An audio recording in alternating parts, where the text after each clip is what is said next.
What's up mga kachongs? Welcome back to my channel.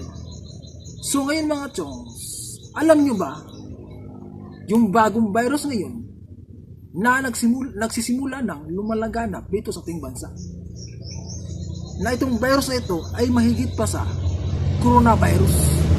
Na isa ito sa pinaka-deadly na virus na dadating ngayon sa ating bansa.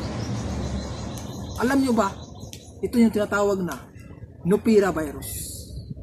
Alam niyo ba kung ano ang sintomas nito mga kachong?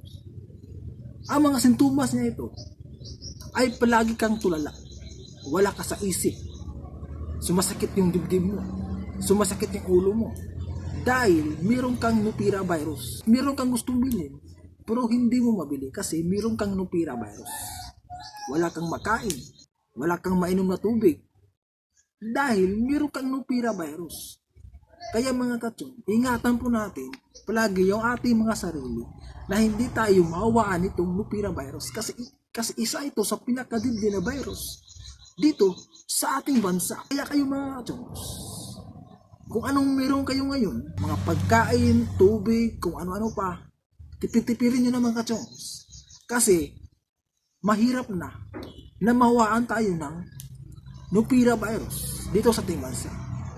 Kaya mga kachongs, ang advice ko sa inyo, tipid-tipid lang, stay at home, keep safe, at dapat magpe-pray tayo always. So yan mga kachongs, maraming salamat.